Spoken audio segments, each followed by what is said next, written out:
What's up, guys? Hockey TikToky is back with an all new video. In today's episode of the podcast, I'm going to be talking about the potential Four Nations face-off team of Team Russia. So imagine if Russia actually got to participate in this tournament. What would their team be? That's the theme of today's video. So I mentioned earlier, guys, I wasn't super stoked about the Four Nations face-off. Like, I wasn't, like, clamoring to see it or whatever. Like, I was just kind of like, okay, like, we'll see what happens, you know? And that was kind of my initial feeling about the process when they released the roster for Team Canada. And it was, like, leaked or whatever. And I think a lot of people had their thoughts and opinions on the snubs and the, you know, who got picked and who didn't get picked. I mean, there's obviously like a bunch of locks or like super obvious choices when it came to picking Team Canada's roster. And then there's a few guys that made the team that, you know, might have been, raising a little bit of eyebrows. Like, for example, I think Sam Bennett from Florida was, you know, he's not quite like an elite goal-scoring talent. You know, Anthony Cirelli from Tampa Bay, sort of same deal. And who was the other guy? Oh, Colton Parayko of the St. Louis Blues. You know, he doesn't really come across as like a superstar, all-star type of defenseman. And lastly, I think even in net, a lot of people might have felt that the goaltending that they picked, like, I think they went with Jordan Binnington, Sam Montembeault from the Montreal Canadiens, and the who's the other guy? Oh, Adin Hill. They picked Adin Hill. I guess the some people had the feeling that maybe the goaltending is weak for Team Canada, and they snubbed out like potentially Cam Talbot. I feel like might have been a better goalie based off his counting stats for the year. And even Logan Thompson is having a really nice season with Washington this year. So basically it's just like a lot of people feel that there is players that didn't get picked that maybe should have gotten picked, and then there's players that got picked that maybe it's hard to see their value. And that's all, right now, all I'm talking about is Team Canada. But what about the fact that there's an entire nation worth of guys that aren't even playing in the tournament? So that is Team Russia. So I don't want to get into any political thing, like whether or not they should or shouldn't be allowed, or why they're not allowed, or whatever, about why Russia's not in the tournament. Bottom line is, Russia deserves to be represented in the tournament based off of their skill and talent alone, of what types of players and who they should be getting, like should be allowed to feature in this little tournament. And I think if there was Russia playing in this tournament, it would actually make the entire thing feel bigger and more exciting overall, because I think a lot of people, including even myself, like I said, I don't feel that crazy about this tournament. I don't feel like it's like this big, amazing thing right now. It just kind of feels like a thing that's happening. But I'm going to be honest with you guys, since reading more articles and doing more research about the Four Nations face-off that's coming up, and hearing more about the rosters and lineups and sort of what's happening, for some reason I am actually getting a little bit more excited about it, because I think it's just fun to talk about the potential things that can happen within the hockey world. And I think as a stepping stone, maybe this is the type of tournament that can actually become interesting, or more interesting in the future. And I think one of the biggest first steps to making this even bigger would be the addition of Russia as a team, as a nation in the Four Nation face-off, because they have some really, really, really, really good players. So that's what I wanted to talk about in today's video. And of course, there's other nations too. You know, some people will talk about Czechia having some good players as well that could be represented. Maybe Germany having quite a few super skilled. There's police coming. They're hearing me talk about Russia, so the police are on their way. It's illegal. No, I'm just joking, guys. But anyways, there's Germany. You know, there's what else is there? Switzerland has a couple of guys here and there. Czechia, and who else? What's the country that Kopitar's from? Like Slovenia or something?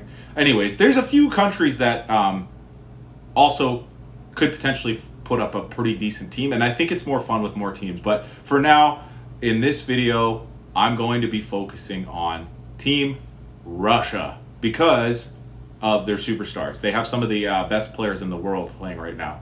So up front, I think Kirill Kaprizov is currently leading the league in scoring, and if he's not leading right now, he's up there with the tops. Like he's like in the top 3 or 4 right now, and he's not going to be in the tournament because he's Russian. So he should be on Team Russia's top line, playing, I think, left wing is his position. So that would be a giant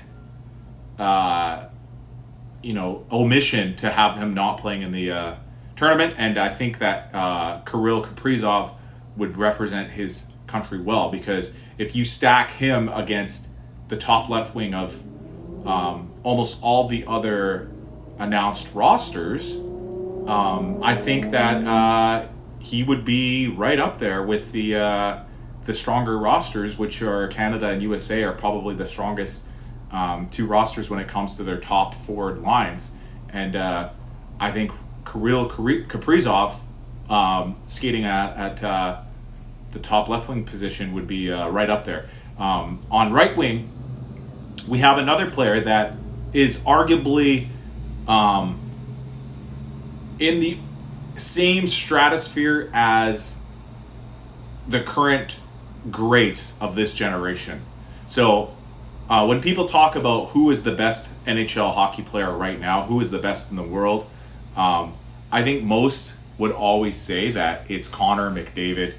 You know, with the crazy amount of point production and just absolute domination that we've seen from him year over year since he first joined the league, it's been hard to argue that Connor McDavid is not supplanted Sidney Crosby as the best player in the world, at least of the last 5 to 10 years. And then after him, there's an argument to be made. So the argument to be made would be, well, if Connor McDavid's the best, then who's number 2? Some people will point the finger at Colorado's Nathan MacKinnon. Some people would pick another Edmonton Oiler who is not playing in the tournament, Leon Draisaitl. Some people would pick maybe Cale Makar, who is a defenseman, but let's just keep it at forwards right now. And I think the only other viable choice at the moment would be Nikita Kucherov.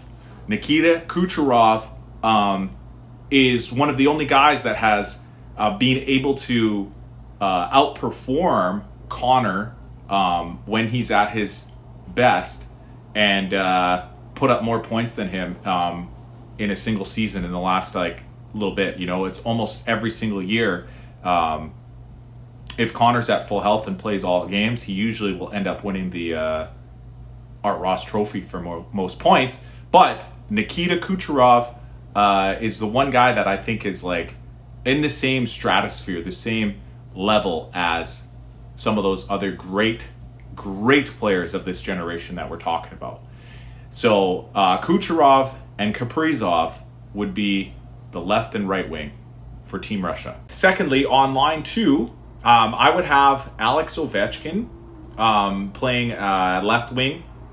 You know, he's one of the greatest goal scorers of all time. In fact, he probably is the greatest goal scorer of all time. You know, Gretzky's got to watch out because Alex is probably going to pass his record this year. You know, he did suffer an unfortunate leg injury earlier this season, but I heard that he's coming back in 4 to 6 weeks, which I don't even know how it's possible. You break somebody's leg and come back. But anyways, Ovi was on pace for something like 60 or 70 goals before he went down with that injury. So I'm super excited to see him come back.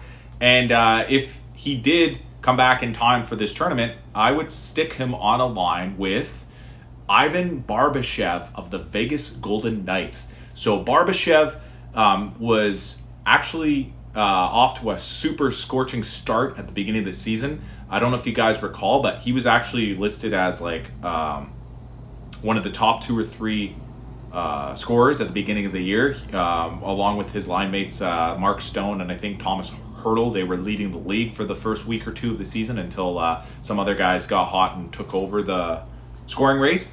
But nonetheless, Barbashev centering a line with Alexander Ovechkin, and then to his right, I would put Andrei Svechnikov of the Carolina Hurricanes, who, you know, he's super talented, super flashy type player guy too. He is famous for doing the Michigan move, you know, and has all kinds of tricks up his sleeve. So I think playing on a line with Ovi and what's his name, Barbashev, would be really powerful line 2 for Team Russia. And then line 3, this player really speaks to the depth of the Russian forwards.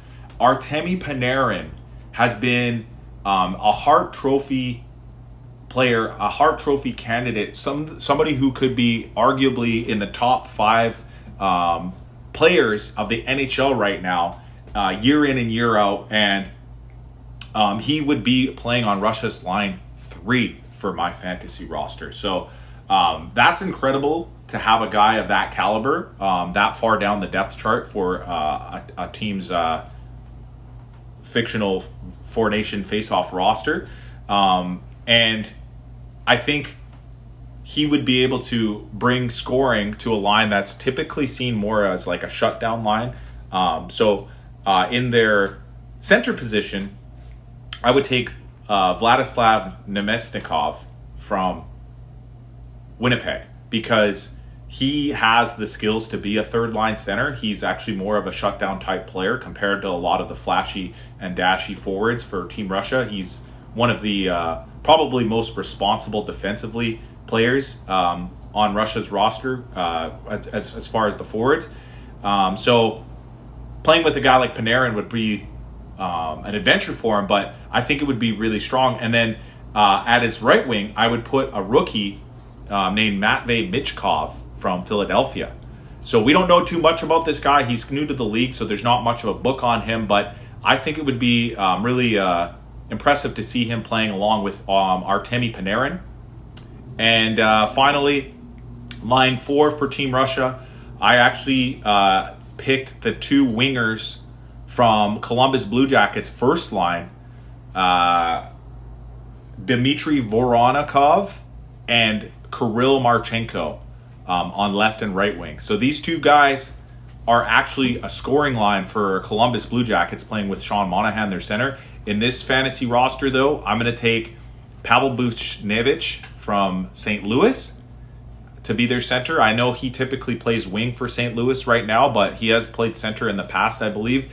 And that's the one position that Russia struggles with quite a bit. So putting a winger at center is not that big of a deal when it comes to this type of tournament because I think you could kind of just limit the amount of